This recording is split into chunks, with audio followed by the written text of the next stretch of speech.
Just your average everyday trucker, keeping it real.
I'm your host, Chris Blodgett, and you're listening to Real Talk Tuesday.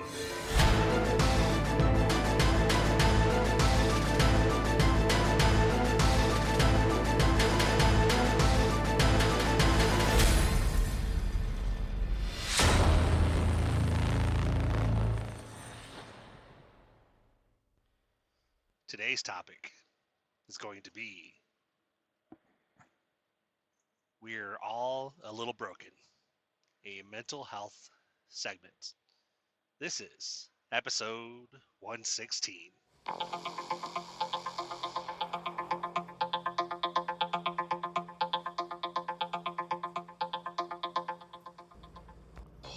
Hey everybody, welcome back. Apologize for my absence.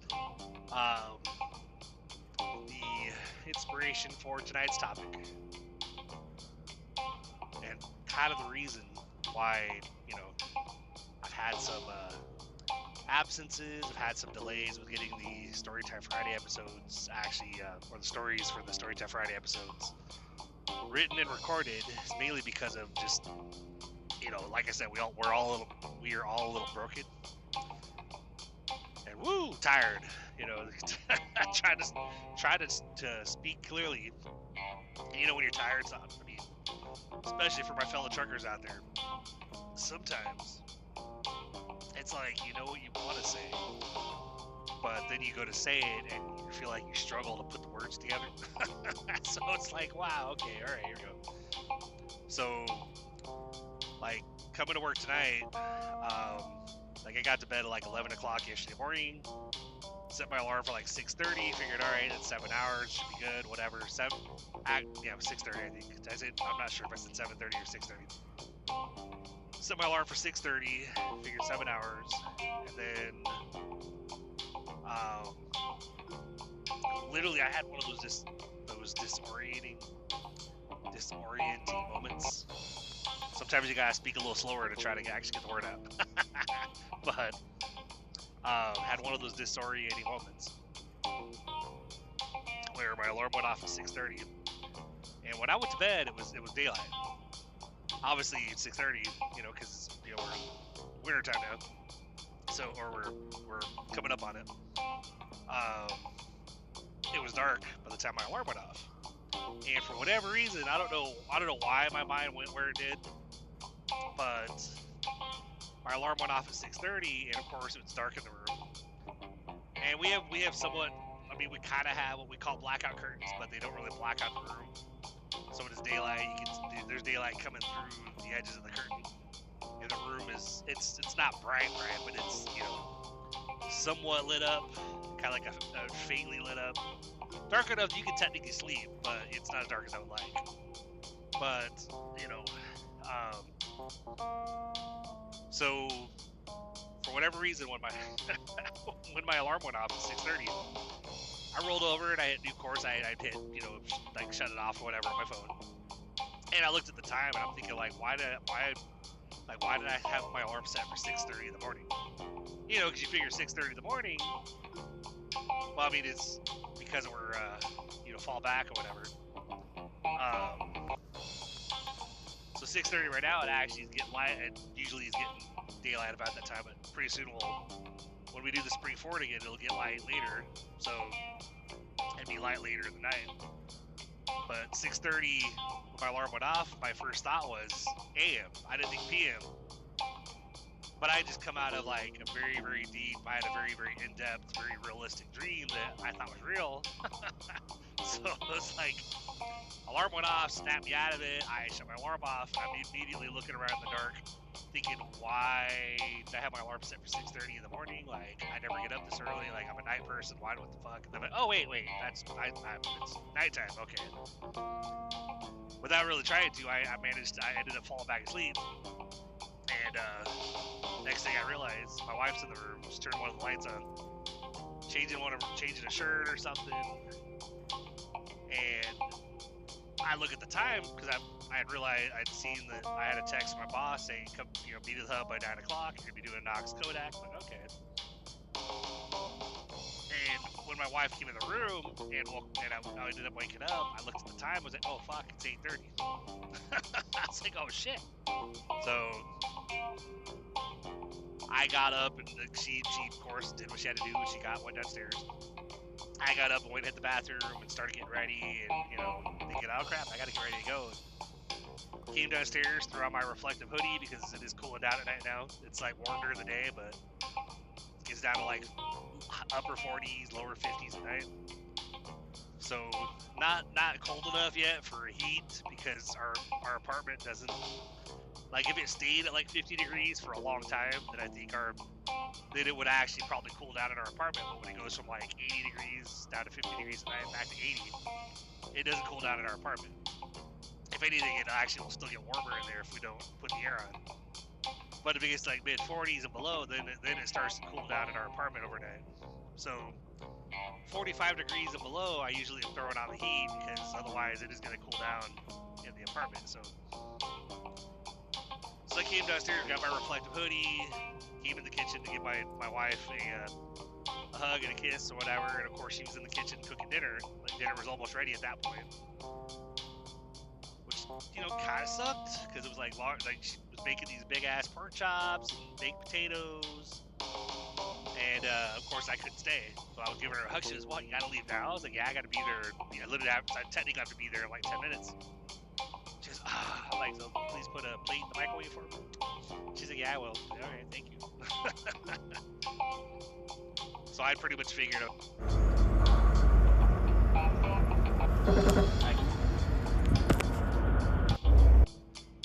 Sorry about that, everybody. A little bit of a gap there. I didn't know how that was gonna work, because while recording this episode, Lebanon Line Hall called.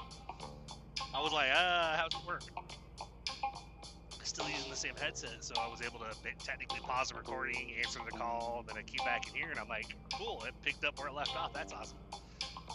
I don't like having to like break the recording or like hit stop and then come back and record a new segment and have to like just kind of like stitch them together. So I'm like, hey, I'm back, everybody, welcome.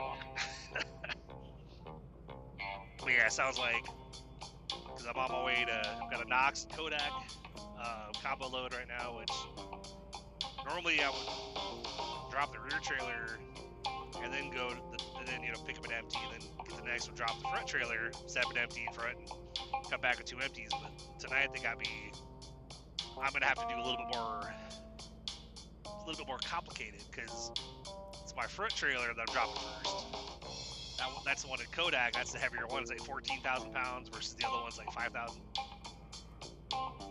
So I'm passing Knoxville to go to Kodak, and then I'll be basically, the way I'm thinking about doing it is swinging around where I normally would set up the trailers in Kodak, dropping the rear trailer, and then looping around again to drop the dolly behind that trailer, going and dropping the front trailer somewhere where loaded trailers get dropped, grab it empty, park it back behind where the dolly is going to be, and I can walk the dolly back, get it set up right in front of it, and then I'll go hook up to the technically what's my rear trailer right now,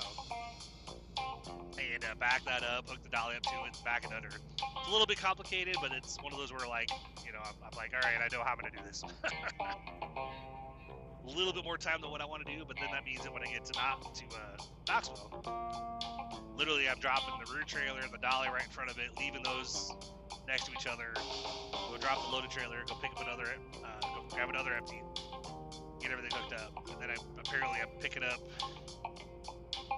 I'm heading straight back to Lebanon, and I guess I'm grabbing 2 loaded trailers from Lebanon that are going back to Nashville. So it's been a fun week, you know, but part of the inspiration for this topic tonight is and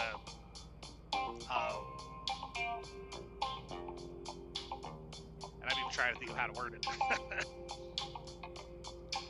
I guess I would put out a question to you guys, like how many of us out here, especially truckers, I know a lot of us probably deal with it, but how many of us in general, whether we're truckers, whether we work at a restaurant, or maybe work in a grocery store, or how many of us are like have like things that we struggle with? You know, we have like struggle with mental health, struggle with just maybe depression, try to keep doing everything you can to keep your life from falling apart, to make yourself feel like you have it all together. Because I know, like, lately especially, I've been telling myself I wanted to do an episode talking about this for the past week.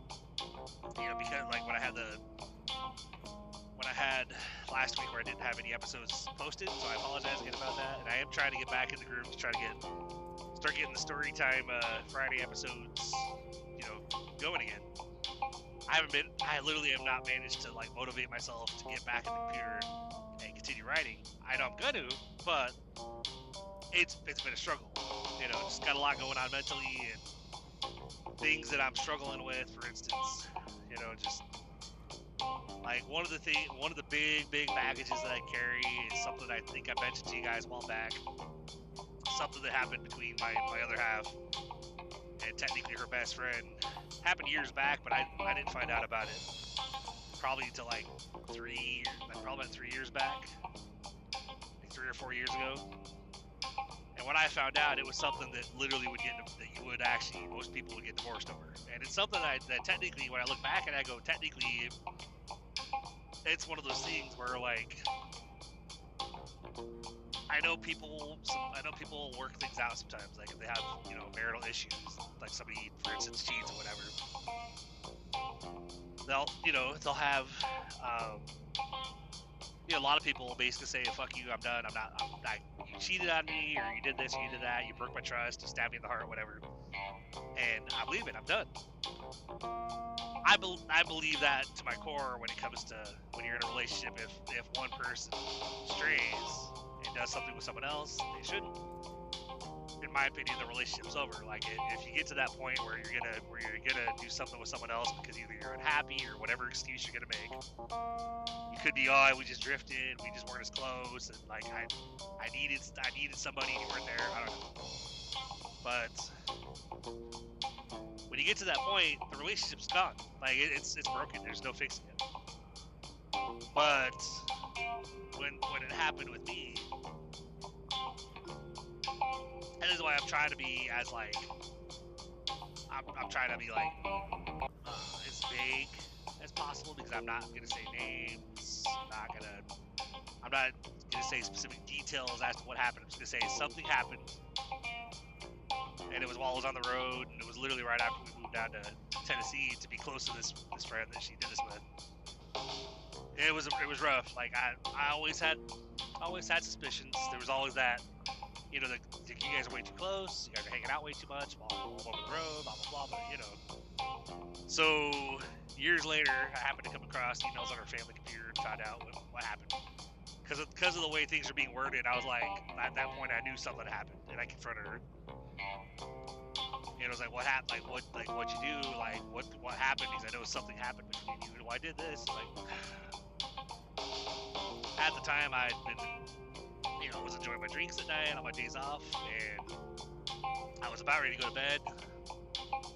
But got on the computer for a minute, and of course, I didn't realize it was connected to her email, and I searched up the friend's name out of curiosity, and bam, I stumbled upon a lot of crap. So,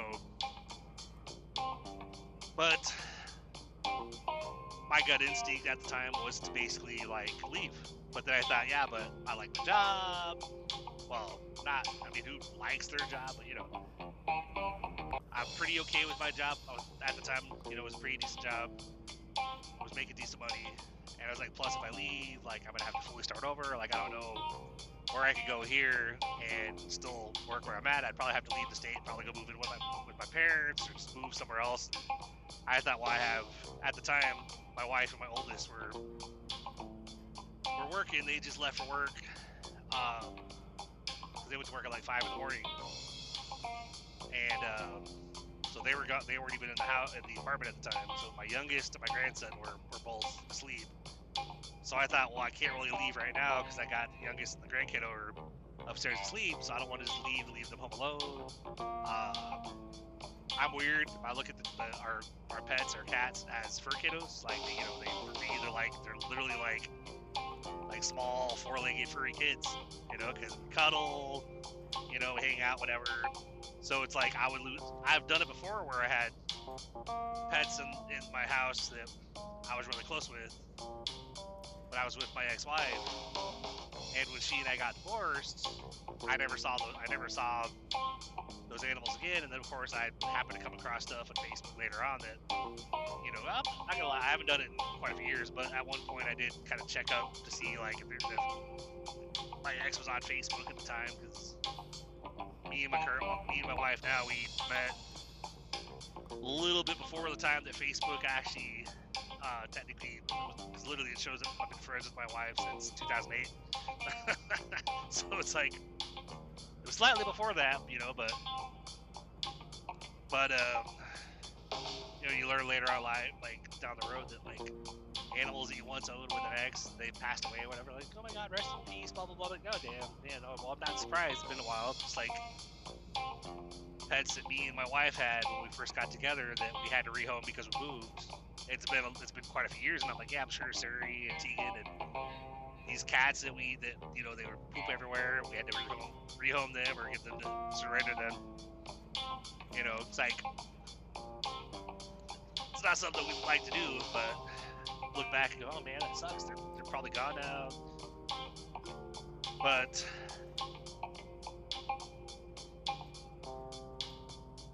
when, you know, a little tongue-tied, of course, you know, like I said, tired. So it's like trying to actually think clear. But I had to think very long and hard about it, like before I even messaged her and stuff, because it's one of those things that, like, some of the emails back and forth, thing that happened between them, basically this other guy basically, you know, asked her in one of the emails, he goes, that even though he basically took what she did for him, but that he's never wanted to leave his wife, but even though he's unhappy with his wife. Well, at the time he was, I don't know how he is now, but I know at the time he was really unhappy with it, you know, in his marriage, because, you know, lack of activity or whatever, I don't know. He and I don't really talk, but he basically took what she was willing to do for him, and then he told her, I really think you should work things out with your husband. And I was like, and reading that, I'm thinking, you would usually say that before you do anything. You wouldn't just cheat, you know, have an affair, and then tell him, hey, you really should work things out with him. Okay, you kind of already crossed that line, buddy. You know? So, not going to go into too much detail about that. That's one of the big things, the baggage that literally weighs me down all the time. Because when I confronted my wife about it, and one of the emails basically was like, well, I know Chris is an idiot, but... And so the way I confronted her was basically, I kind of texted her and I said, do you really think I'm an idiot? She's like, what are you talking about? And I forwarded her own... I basically forwarded her own emails to her. Like, literally, like, because I was still logged in on the computer, and I just sent straight to, because it was on a different, one of her other email accounts. I basically emailed her from that email And next thing you know, she's calling me, and she's like, what can I do? Like, I'm like, well, what happened? Like, why? Like, what the fuck? Like, I know something happened because of the way you guys are talking. You know, you mentioned friends with benefits, whatever. So what happened? Well, I did this for him in his truck. I'm like, okay. She goes, but it only happened once. I put a stop to it afterwards. Okay, well, yeah, but it, you know, and then saying like, you know, that, well, that, you know, but I'm like, well, how did it come to that? Like, how did you end up doing that for him? When like, yeah, I wasn't there, but I was out here away from home, working hard, trying to support you guys, and trying to give you the life that you wanted. Well, it's just the conversation just went too far and it happened. I'm like, so that's one of those things where like I've had conversations with my bro Ricco about how like it doesn't just things like that don't just happen, bro. You know, it was a choice. I'm like, yeah, it was, you know. But even though as much as I wanted to walk out the door because I don't believe in second chances when it comes to, you know, things being unfaithful in a relationship, especially in a marriage, I think that basically you should just get divorced. Just, you know, call it quits, walk away, you know, because if you made the decision to actually do something outside the marriage at any point, no matter how sorry you are afterwards, I don't think there's ever any fixing it completely. Like you can kind of forgive and kind of move on, but so getting away from the specifics about that situation, I've been thinking a lot recently about how, you know, some people say, oh, you should just you know, because you got to make the choice. Like forgiveness is a choice. You just gotta choose to forgive. And I've heard people say that sometimes when something happens in your life, sometimes they gotta forgive pretty much daily. Like they have to make that decision every day to forgive, and some days it's harder than others. And at first, for a little while, or for you know, for a while over this past couple years, for the most part, I chose at one point when she was doing, because I didn't even make them stop being friends, even though, yeah, I feel like an idiot for that. And I've had friends tell me like, I can't believe you still let her talk to him, and I'm like, well, there's been boundaries put down, and they've been friends for a little bit longer than we've been married, so it's like, you know, maybe I'm a pushover, but I told her, no, I'm not going to make you quit talking to him, but I don't know if I can, but there can't be anything else between you guys, you know, it has to be, like, you guys aren't going to hang out by yourself, you know, like, if you guys are going to go for a walk in the woods, you can have the kids with you, like, there's, like, so, everything was okay for a little while. I mean, there was a lot of hatred between me and the guy. Like, so much so that not gonna lie, you know, I had fantasies about what I wanted to do to him, but that's why I stayed away. But him and his wife moved down to Texas, you know, and you know, for the most part, things were okay for a bit. You know, there's still a lot of anger I had, and we had a video call one time, and I decided, you know what, I'm gonna try to move past the anger and the hate. I'm just gonna try, you know, I'm just trying to bury it.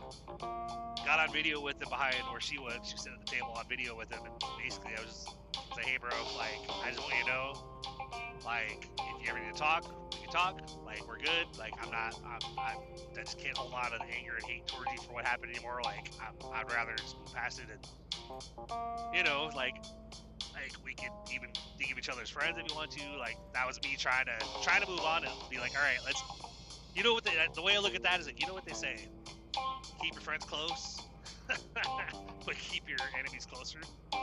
So yeah, I thought, you know what, I can call him a friend. I was like, I'll call him a friend, and, you know, we'll try to bury the hatchet, and I'll be like, all right, you know, so she'll do video calls with him, and I'll walk in the room, and basically she'll show the video to me or whatever, and be, hey buddy, how's it going? Like, hey, how you doing, man? You know, because I'm like, you know what, like, I understand being long-term friends with somebody and wanting to maintain that friendship, and not, you know, I understand that. Now, I don't have any friends that I've strayed with her on. And being over the road, I had a couple occasions where fellow truckers, you guys are familiar with the term lot lizards, or if you're not, then you're fairly new, but most of us out here, we're familiar with that term, lot lizards, where basically, you know, whether it's a chick or a dude in a truck stop that knocks at her door and basically say, hey. For like the one I encountered, which is probably the closest I've ever come to cheating on my wife, was I went to this truck stop in Ohio. It was a TA truck stop, had a Country Pride restaurant in it, and I had a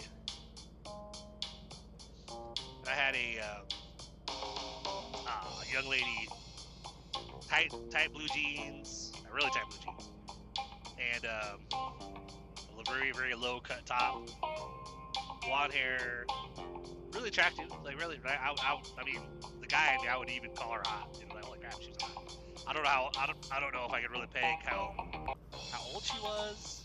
If I were to guess, I probably would have said like mid-20s or younger, because she looked pretty young. But I'm bad with guessing ages. It's like a lot of women typically will, you know, they very easily can make themselves look a lot younger than they are. And guys in general, like people, like women have actually, when they've seen me, because of course my beard is a little bit gray, whatever, and, you know, kind of thin hair up top or whatever, I would actually be guessed as older than I am. Like, oh, you look like you're 55. No, I don't know, you know, in my low 40s. Hell, I was 30. People are like, you look like you're 45. No, I don't. No, well, no, not quite. But my wife, she's older. She's technically older than I am, but people always say that she looks like she's like 30. And they say that she and my oldest daughter, that they look like they're sisters. She said, nope, that's my daughter. But it's like we have to remind people when we have our grandson out with us. They're like, oh my god, your son's so adorable. Well, he's my daughter's kid, so he's my grandkid. Oh my god, your grandkid? Holy shit. You don't look old enough to have a grandkid? Like, really? Alright. Thank you, I guess.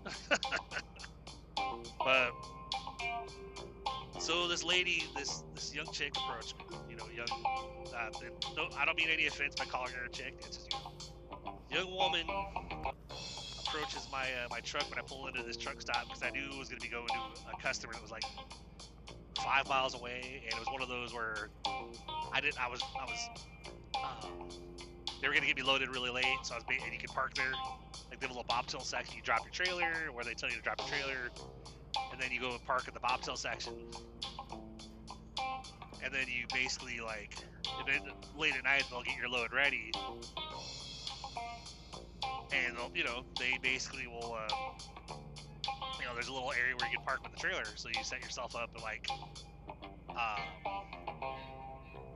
like yard move or personal conveyance or whatever, where you can move around usually yard move, where you can move around the yard. You're not actually, well, actually, I guess it was off duty, because you can off duty driving as long as you're reporting back to the same exact spot you were before.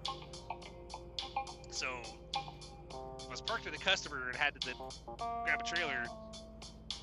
I would put myself in off-duty driving, so that way I was still technically I was not cutting into my 10-hour break. Go get my trailer, come back and park, put myself back in sleeping berth again, and then go to sleep. You know, finish my 10 hours up, get up. But I had figured, but there's nothing to eat at that place. There's like bathrooms, and that's it.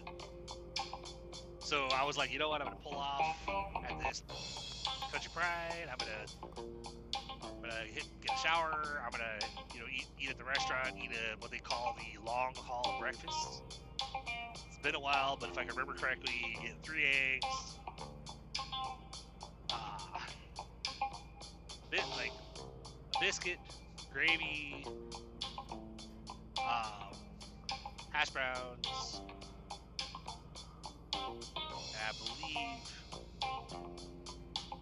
bacon, and I would usually I'd say, yeah, can I get a sausage patty as well? Because whenever I do biscuits and gravy, I usually like to have a sausage patty, you know, cut that up, eat it with biscuits and gravy. I think it makes it better. My wife, on the other hand, she makes biscuits and gravy. It's literally just ground sausage she makes in the gravy, and that's basically the sausage gravy and biscuit, which is good. I just like having the bigger pieces of sausage I can cut up with it. And that's just me. Everybody has their own preference. But so I was planning to go in there and have the long haul breakfast, and you know, that would be nice and full before going into the customer, and as I'm pulling in there, and I'm pulling into, because there's space I was able to pull through and park. I'm pulling in there, pulling through the space to park it, and this lady was walking up. You know, she waved. She was walking up. I'm like, oh crap. Because immediately I'm like, oh crap, what does she want? Roll the window down, and I'm like, you know, so I'm looking down at her, standing beside the truck, and of course, like, I'm literally, not intentionally, not too much intentionally, probably partially intentionally. Because it's kind of hard not to when you're looking straight down at somebody. They have a very, very low cut top, a lot of cleavage. I was looking right at her shirt, not 100% trying to, but it was like, holy crap. But, you know, then of course doing the whole, you know, you're telling yourself her eyes are up there. So I was like, yeah, what's up? And she's like, oh hey, like I'm trying to get to Columbus, and you know, if you could help me out, like. I was like, well, I actually don't have any cash on me. I have to go and hit the ATM or whatever, and you know. And she's like, well, I wouldn't want it for free. Like, I'll work for it. And I was like, doing what exactly? Which, of course, I knew, because she's like, well, you know. I was like, no, I just tell me. She says, well, $60 and we'll do it all. I'm like, really? She goes, yeah, all you have to do is unlock your passenger side, and like I'll climb in there, and we'll just, you know, we'll get down and dirty. Like, and it's an important, something important about this situation that happened. This is why this segment is called Real Talk, guys. This is why I'm just keeping it real with you guys. You know, this is not something like, yeah, I would love to sit down and actually write out like, hey, I want to talk about this and this and this. You know, to give my thoughts and opinions on whatever I'm talking about, but have it kind of like planned. But then, you know, then it's not 100% real. It's kind of scripted, even though it'd still be real talk. But anyway, so something to kind of little to keep in mind. Something that technically had happened earlier that day. When we're being over the road, my wife and I, a lot of the time, would fight about, you know, relationship stuff. Like, me being like, hey, I wish that you would, like, whenever I'd be back, like, come home, I wish you do such and such more often. You know, like, we don't really do this very much. You know, that's all you think about. I'm like, well, no, I won't think about it if it would actually happen more often. Or it wouldn't be that as prevalent in my mind if it was something that I knew that, you know, it would happen on a more regular basis, you know. It'd be like, my ex-wife would literally claim that she couldn't stand bacon, she couldn't stand the smell of it, couldn't cook it at home, whatever. So for my whole first marriage, I didn't really have bacon unless we went out somewhere, like we went to a breakfast buffet or something. I would just load up one plate full of bacon and then one plate with whatever else I was gonna get, because I had to make most of it, because I didn't know when I was gonna get bacon again. But so earlier that day, my wife and I were on the phone, and we were, of course, fighting, and she's like, that's all you think about it. I'm like, no, it's not, but you know, you might do it once every 6 months, and you know, it sucks, because I come home every week, like I go out for 7 days, come home for a day and a half, for like a 34 or whatever, and so things are really tense between us, you know, especially on a, you know, sexual level and stuff. But so this lady's beside my truck, and you know, she's like, $60 and we'll do it all. And of course, me, because I, you know, like, me and my ex, we were a lot less active. We were a lot less active than my wife and I. So, like, it basically, anything happened between me and my ex, whenever my ex wanted something to happen, but that wasn't very often. So I guess she just not it. She was just not as much into. Maybe she just wasn't into me. I don't know. Who knows? But I know she's been divorced and married again twice since she and I got divorced. So might not have been me. Might have just been her. You know, but who knows?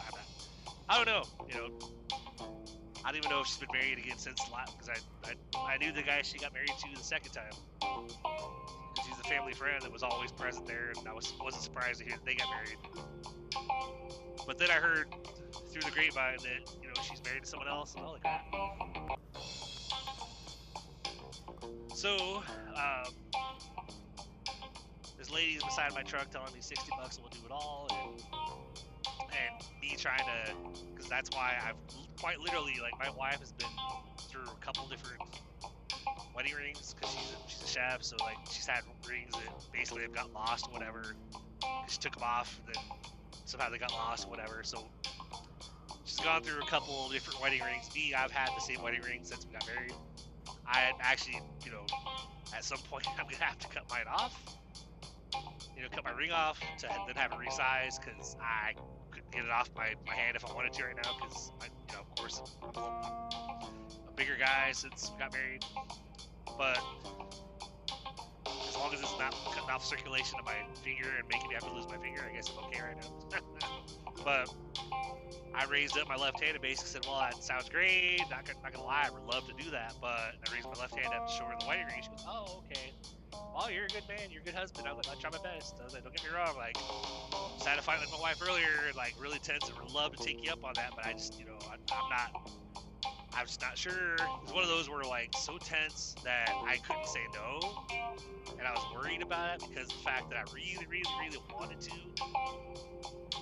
But I was like, but I'm gonna have to get cash at the ATM and go in there and grab something to eat and hit a shower or whatever. She's like, well, wouldn't you want to wait until afterwards to go grab a shower and eat because you're gonna need the energy afterwards? I was like, well, yeah, maybe. But I think I'm gonna run in there and take care of that real quick, and I'll be back. And she's like, all right, cool. Yeah, just leave your passenger door unlocked, and then I'll come right in. I'm like, all right, cool. So I went inside while I was sitting there eating. I was texting a couple friends. Shout out to my longtime friend Melissa, maiden name Howe, which she's been since married. And I think at the time I don't think she was married at that point, but I know she's since been married and they have a kid that's I think like 7 or 8 now. I think, I'm not entirely sure, but so I was texting her and I was basically like, Melissa, like talk me out of this because this is what's going on and blah blah blah. And she's like, don't do it. You don't want to do it because you don't want to ruin your marriage, you know, or you don't want to destroy what could be a lifetime with your wife or like a 5 or whatever minute fling. And I'm like, I know, I know. And she goes, and plus, like you could probably bring something home, like she could have an STD and you could bring something home to your wife, you know. And I'm like, yeah, that's another thing too. Or she could basically rob me or kill me in the truck, you know. And she's, yeah, that too. I didn't even think about that. I'm like, so I was like, all right. So I ate. I did take out cash out of the ATM, but that was mainly for, you know, just for me to have cash on me or whatever. And then went and grabbed a shower, and then I walked outside. Before walking back to the truck, I looked around because I'm like, I don't like if I had that feeling. I was like, I can't say no to her. I was like, she was that attractive to me, and I was that much like stressing out and that much tension from, you know, the issues going on between me and my wife, that I was like, if I encounter her, you know, especially if we're outside the truck, I'm probably gonna let her in the truck. We're probably gonna do stuff. I was really weak at that point. I was like, that's like, you know what, this it's gonna happen if I let her in. I have to figure out how to get out of here without you know, encountering her. And so I looked around and I didn't see her, so I sprinted for the truck. I was all the way across the parking lot, so I sprinted all the way across the parking lot. I got to the truck, I got in, I threw my seatbelt on, fired up the truck, put it, you know, released the brakes, put it in gear, literally just like hauled ass out of there. And as I'm about to get out to the exit of the truck stop, I glance out on a different side of the lot, and I see her, and she and I made eye contact. Like, and she threw her hands up in the air like, what the fuck, man? And I literally just shrugged, like, and mouthed the word sorry. Because I was like, I ain't sticking around here, because if I do, I'm going to do something I regret. That was probably one of the hardest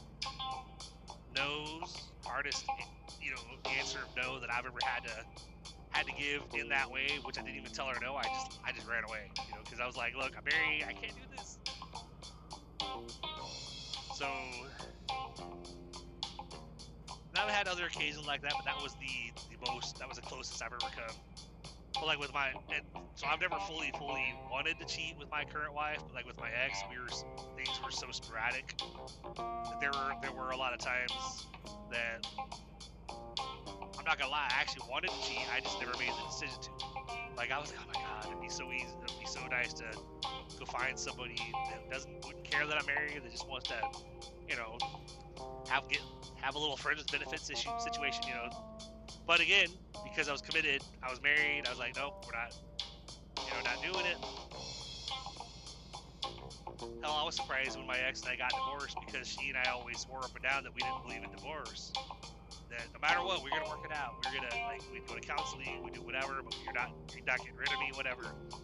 And then all of a sudden, you know, things were really bad between us, and I left to go move in with my parents, join the Air Force, and next thing I know, I'm getting a text from my now ex-wife saying, you know, me thinking that I wasn't leaving for us to split up, I was leaving to join the Air Force and then move her down and us work on our life and try to get things on track, and basically got a text saying, I feel you're emotionally abusive, I want a divorce. I'm like, what? Funny thing about that is I actually looked up the kind of the indicators, the symptoms, I guess you call them, for emotional abuse, and it was pretty much detail for detail a lot of the stuff that I'd been through with her, with my ex. You know, like withholding affection, blaming you, like actually like blaming you for random stuff that you're not, you know. There's a lot of things, and I'm like, how am I emotionally abusive? Like, you're the one doing such and such and this and that to me. Like, I'm, you know. But so try to keep, you know when you when your mind kind of goes on like the little what Meredith For Real would call the rabbit trails. You know, it's kind of what my mind keeps wanting to do because I'm tired. So of course it like veers off. Gotta get off a little bit of a tangent. Then it's like, crap. All right, I gotta get back on track here. But so always wanted to cheat with my ex, but have never really necessarily wanted to cheat since I've been married to my wife. And so when that happened, it was like, holy crap, I was close. Like, I almost cheated on my wife. Like, that would have felt really guilty. It would have felt like crap. Gotta get a divorce because my brother, he was with I would almost call her a trophy wife. You know, like, my parents loved her. I thought she was the perfect, like, actually, she was almost a favorite out of all the daughters-in-law, you know, daughter-in-laws. I don't know what the correct term is. Daughter-in-laws, daughters-in-law. But she was his favorite, and of course, my brother, for whatever reason, even though they had the appearance that they had a perfect marriage, I guess he had an affair on her. Slept around with another chick or whatever, and basically my former sister-in-law picked him to the curb. Like, that was it. Like, he slept around. She divorced him. I was like, well, damn. Like, she didn't give him any second chances. So, you know, when that close call happened with me, I actually called my wife when I left, and I had another 10 minutes to get to where I was going. I think I might have called her and told her the next day. I called her. I was like, I'm just letting you know, like, this happened, but, you know, and I was really tempted. Part of me really wanted to, because we're fighting, you know, over the high stress, high tension, sexual tension, whatever. I said, but I'm just letting you know that, like, I'm committed. I ran away because, you know, I was afraid that if I stayed, I was going to do something, and I didn't want to, you know, out of respect for you, because I love you, whatever. She goes, well, I really appreciate you, but interesting. I'm literally, I wish I could show you guys a video of this right now, but I'm in the middle lane, tow truck went in the right lane and then went off on the exit lane, and he's exiting off to the right. He has his left turn signal on, everybody. Like, he's taking a right exit, and his left turn signal's on. I'm like, it was on before he got off of the exit. I understand maybe he's getting off on that exit and gonna turn left, or if there's a stoplight or something, but he exited with his left turn signal on as he was exiting right. I'm going, you realize you went right and had your left signal on, right? That's okay. So, but my wife was like, I really appreciate you telling me, and I'm glad that you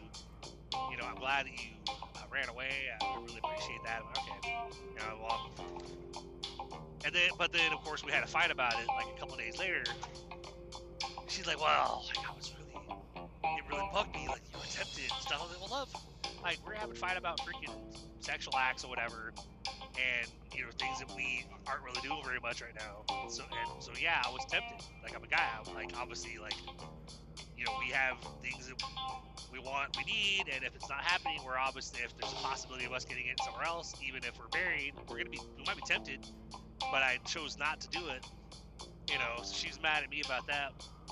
So then when I found out about the issue that happened between her and her now best friend, I brought that happened technically, I think, timeline-wise, it happened before my close call, even though she's like, no, it happened after. But no, I'm pretty sure you had your affair before I had that close call. I was like, I find it interesting that you're mad at me when I was even, quote, tempted to do something when you had already done something.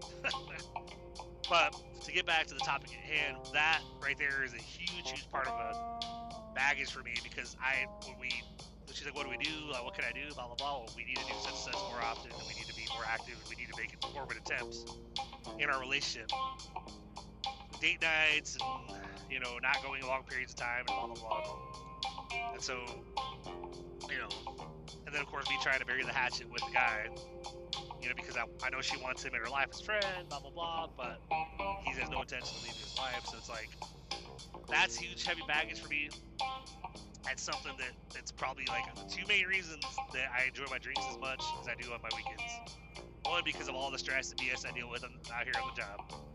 Could be either just BS because of load assignments, or could be, like, lately with me working pretty much a graveyard shift and being dead-ass tired all the time, which doesn't help with your stress level when you're kind of like, you're not sleeping the greatest because of your hours. You're already stressed. That just adds to it. So I've been thinking a lot recently about the fact that, man, like, I have been broken for a while. So if you're out there and you're listening, you know, I hope this finds you. I hope it finds you well, or as well as possible anyway. But don't you know, and, like, don't worry about it if you feel like you're broken. Like, you know, hell, like I said, like, I've thrown it out there before. Feel free to reach out to me. If anybody that needs to, even if you want to be a pen pal. You know, let's say you're struggling right now and you feel like you're broken. You know, you're dealing with some crap in life. Feel free to reach out. WatchTheShowPodcast@gmail.com. And, you know, I'll just, you know, I'll reply back to you, whatever. But, or you can, you know, hell, you can, I'll throw out my socials out there as well. You can find me on TikTok, TNTruckerChris, Instagram, TNTruckerChris, Facebook, I believe I'm TNTruckerChris, YouTube @ChristopherBlodgen, and you can find me on WordPress, my blog. I believe I made that one TNTruckerChris as well. So WordPress.com/TNTruckerChris, I believe. Or TNTruckerChris.wordpress.com. I'm not entirely sure off the top of my head, but you can find me on all the socials. Twitter, I believe I think CEAZ Freedom, I believe. So feel free to find me or to seek me out on those socials. Tell your friends about the podcast, because, you know, I am still obviously, like, I know this podcast isn't very big yet, and I know with me having little odd breaks where I have a week where I might not post it, or you might not do an episode, and I apologize again. The plan is obviously to get to a point where eventually not only can I retire myself out of my current job, be home full time, be working full time on the writing projects, get the books written, continue doing the stories for the Storytime Friday episodes, continue doing Real Talk for Tuesdays, you know. But, and at some point I really do want to, like, I'm either probably starting with, like, my Ricco or my wife or something. I want to start for Real Talk episodes. I want to start having a conversation between me and someone else, like interviews, kind of. Because the different podcasts I listen to, they all have, you know, they all have somebody that they're interacting back and forth with, and I think that makes the podcast a lot better. That way, you're not just listening to one person. So, but you know, I'm definitely trying to grow the podcast. So anybody, if you come across this show and you like what you hear, again, send suggestions. If you have suggestions for Real Talk episode or for Real Talk topics, feel free to send those to blogitshowpodcast@gmail.com as well, or message me on any of the socials, or story ideas. Feel free to email me your message. In the show notes, I'll list some links for like some of the things I do, because I'm also an online entrepreneur, trying to work on that stuff as well. Digital marketing stuff, have a couple of digital courses. And I have another one that's technically started, but I gotta figure out which link I want to post with that. But I do recommend a few podcasts, because you know, try to support other shows. Meredith For Real, The Curious Introvert's a really good one. What Was That Like is a really good one. I don't think I have I think I have this one listed on the show notes. I might have to put it on there, but Lore, Lore, is a pretty good one. My bro Ricco has his own podcast called Alienation in the Basement. That one, blogitshowpodcast.com/Ricco, RICCO, but that one will also be in the show notes on the episode.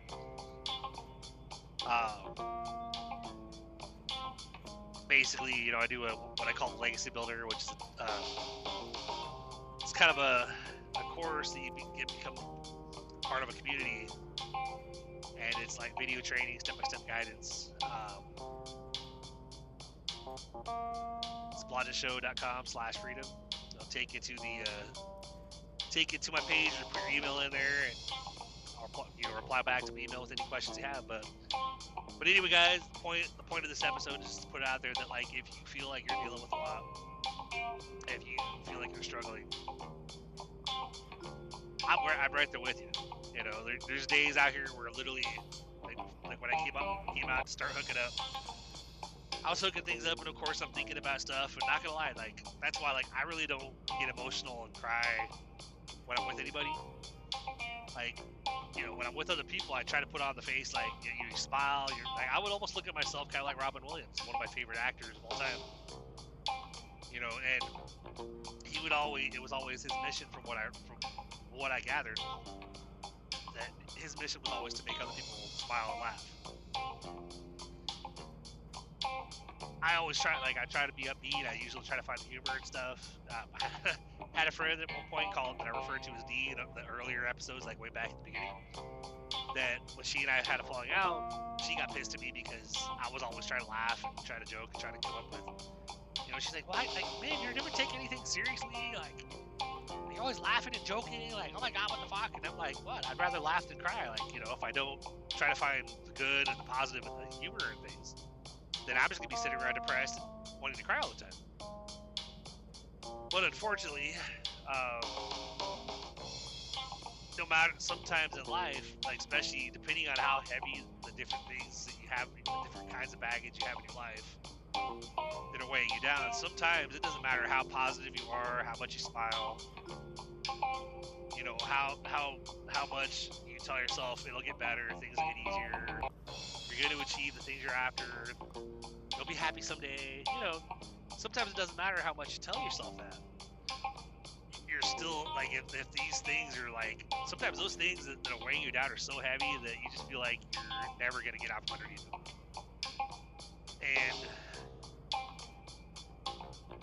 And I know for me, the two things I struggle the most with are work stress, which again I try to do the gratitude thing, like, be grateful even when you're looking at, okay, like, I'm struggling, but then I'm like, all right, but I'm grateful that my boss at least does what he can to try to make sure that I'm at least running something every day, you know, my 5 days.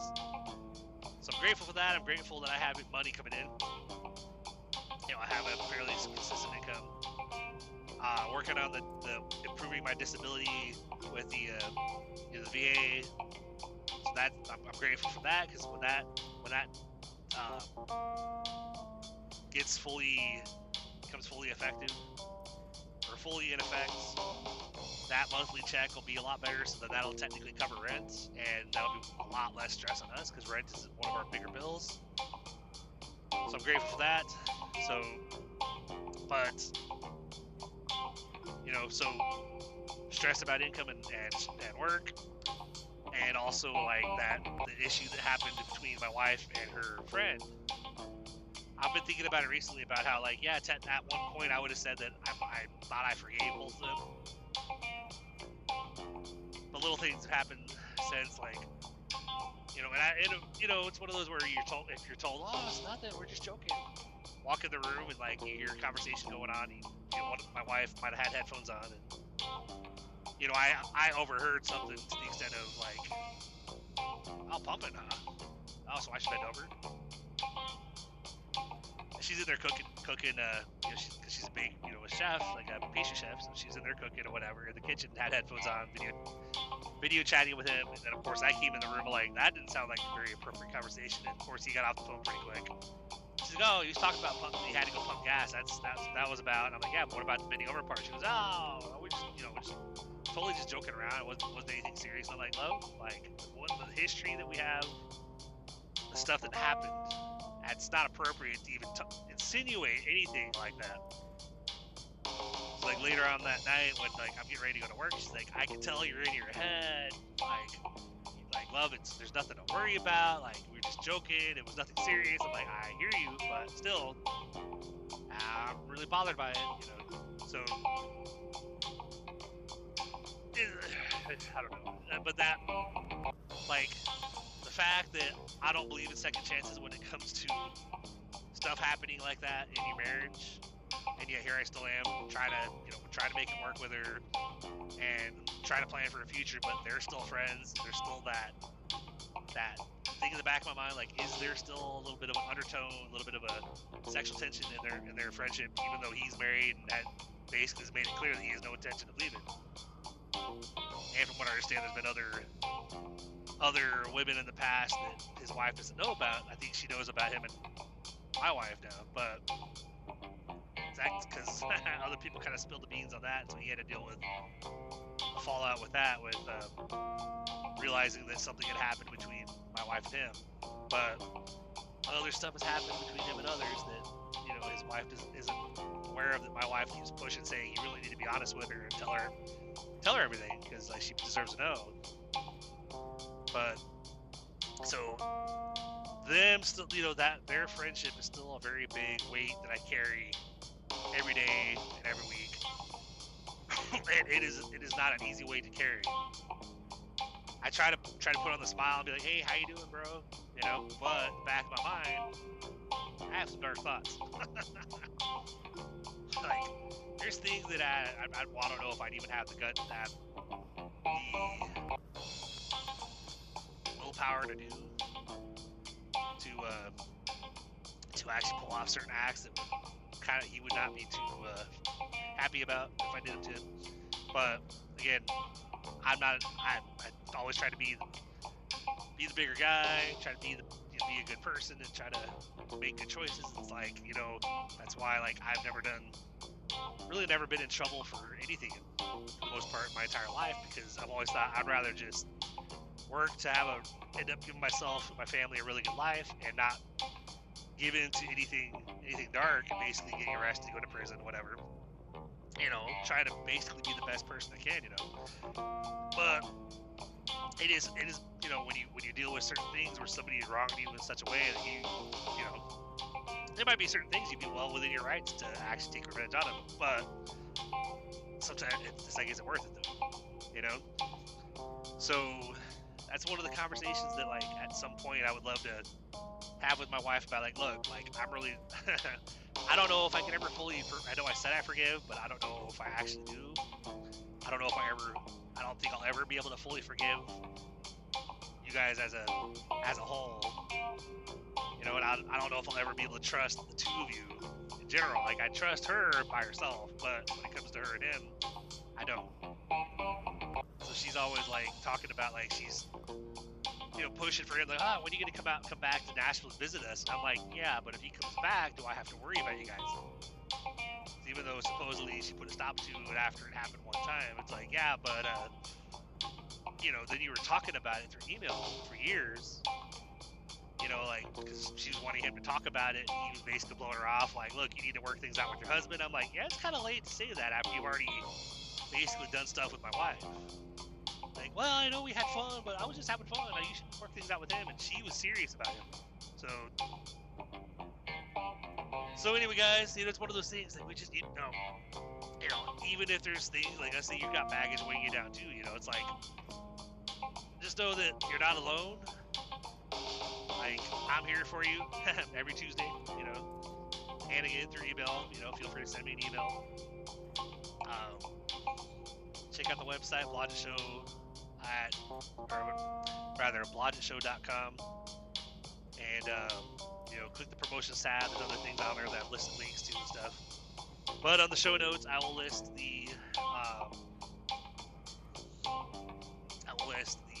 other podcasts that I'm, you know, of course, currently, like right now, I'm currently working on Crime Junkies, which, if you like true crime, little tongue tied. If you like a true crime podcast, that one is pretty freaking awesome. My wife likes the one called Morbid, which I think with their current episodes, because they've been going for a while, what it sounds like, things sound a lot better on their podcast now. But like most podcasts, and I'm not saying anything to like dog them or anything, or to throw shade at them or anything, because I know, like, when I first started, my first couple episodes, the first 10 or 15 to 20 episodes were not that great, and I've since obviously they sound better now. But that's the same thing with Morbid. You know, like she loves Morbid because she loves it's true crime. It's two two chicks that are talking back and forth, talking about whatever case they're talking about. And at the very, very earlier episodes, they just don't sound that great. And I'm like, I couldn't stay tuned because like I've lost interest just because of the way it's like I'm having trouble staying interested because of the way, you know, the quality or how it sounds or whatever. But if you want a true crime podcast that is great from day one, definitely look up Crime Junkie, because oh my god, like from the very first episode, it sounds amazing, and it's like, oh my god, this is great. So anyway, on that note, guys, I'm just now pulling in here to Kodak.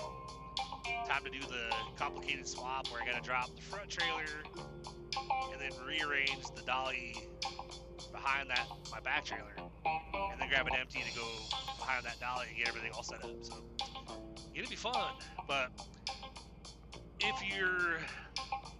whether you're new or a long time listener of the show, I just want to say thank you. I appreciate you guys being here, and if you guys would actually be willing to show any support for the show, on a financial side, go to blogitshow.com/support, or whatever platform you're on. Feel free to, I would ask that you would do a 5-star rating, tell your friends, you know, that way we can help the podcast grow. But on that note, I hope everybody has a great rest of your week. Again, sorry for the little absence. I'm trying to make it where if I can't do it on my days off, try to at least get Real Talk recorded by the time I'm doing my last driving shift for the week. So that way I can have it recorded. I just got to get it, get it edited and all that stuff and scheduled, so that way it'll upload on Tuesday. But that, so I got to do that, and then I got to get back into stories for Friday, which what I'm thinking about doing, if I can't write a story, I'm thinking about maybe having some Storytime Friday episodes where I pick a book, like a novel of some kind, like, I don't know, something random. Could be Harry Potter, could be Star Wars, I think, something, just randomly finding a book, and that'll be our Storytime Friday episodes. We'll slowly, like, maybe take a few weeks of working through a book, like read a couple chapters for one episode, and then continue with the next week. And then maybe while I'm doing that, I could be working on trying to get stories written, so that way, go through a couple weeks of working through an actual book, and then come back and have, hey, back to stories written by yours truly. So anyway, that's kind of the thought process I'm going through right now. But on that note, guys, I hope everybody has a great rest of your week. You know what I always say, keep pushing forward, keep believing. believe you can, believe you will, and you're already halfway there, and then you just have to go out there and do it. And when it comes to struggling with you know, whether it's life in general, like mental health, baggage, all that stuff, just know that you're not alone. You know, put a little reminder on this podcast and come hang out with me every Tuesday when I do a real talk, and I'll try to do my best to keep you company. You know, but on that, or look me up on socials, like I mentioned. But on that note, guys, I hope everybody has a great rest of your week, and I will talk to you guys on the next one. Have a good one.